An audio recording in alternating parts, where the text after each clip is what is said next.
Everybody! Everybody!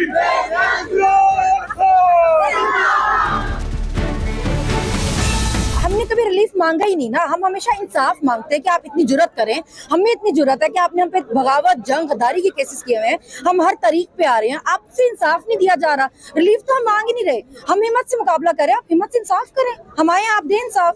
हर दफा ये कह देना कि जी रिकॉर्ड नहीं है हमारे पास, आप क्या 1970 में बैठे हैं जहाँ भी आपने कागज काले करने हैं, आप कंप्यूटराइज करें। हर दफा आप ये बहाना करें दहशतगर्दी के केसेस में कि जी रिकॉर्ड वहाँ है तो रिकॉर्ड वहाँ है तो वहाँ है, फिर खत्म करेंगे केसेस अगर नहीं संभाले जा रहे आपसे तो।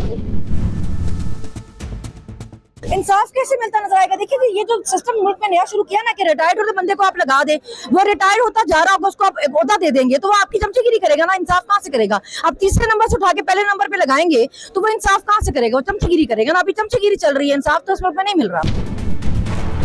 हमें तो डील की जरूरत नहीं है ना। हम जो अवाम के वोट्स आए होते हैं ना, जिनके पास अवाम की ताकत होती है, उनको डील की जरूरत नहीं होती। जिन्होंने झूठे केसेस बनाए हैं, माफिया तलाफियां वो मांगे, मिन्नतें वो करें, डीले वो मांगे, हमें क्या जरूरत है? हमें तो जरूरत नहीं है।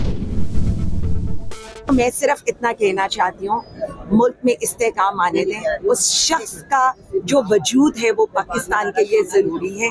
पाकिस्तानी उसकी सुनते हैं।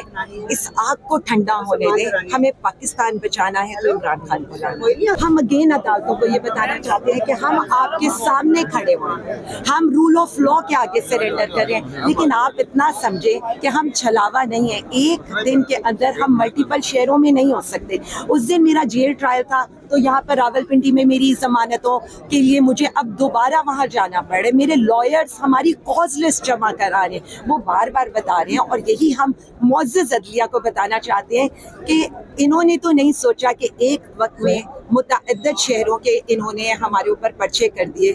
अब तो ये सोच लें कि हम किस तरह से हर शहर का जेल ट्रायल करवा सकते। ये इस हद तक फसाइयत है कि ये जो पिछली पेशी थी, इससे पहले जो पेशी लगी, जब मैं आई तो मुझे गेट के ऊपर रोक लिया गया था। तो जाहिर बात है ये अदालत की तरफ से तो नहीं हो रहा, ये पंजाब गवर्नमेंट के ओचेत करने हैं कि जी आप खान साहब की पेशी में आए हैं तो जी आप यहाँ पर खड़े रहेंगे। मैं गेट के ऊपर खड़ी होकर वापस गई और पिछली पेशी में कमरा अदालत से तमाम MPS को बाहर निकाल दिया गया था कि जी आप अंदर नहीं बैठ सकते।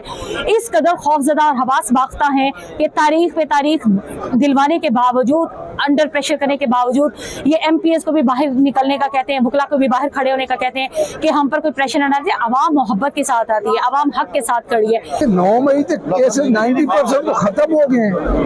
मैं ये समझता हूँ कि खान साहब को अब हीलो बहानों से ही जेल में रखा जा रहा है, तो अब ज्यादा देर तो रख नहीं सकते। मेरे ख्याल में तो इमरान खान इंशाल्लाह इससे पहले जेल से बाहर। न वकील का मुकाबला वकील से है, न सियासतदान का मुकाबला सियासतदान से है, तो देयरफॉर ड्यूरेशन बढ़ रही है। अदरवाइज अगर वकील का मुकाबला वकील से होता, जज अपना आजाद फैसला कर रहा होता, तो मेरे ख्याल में खान साहब आज हमारे दरमियान। नो डील करनी होती तो वो मई के महीने में कर देता।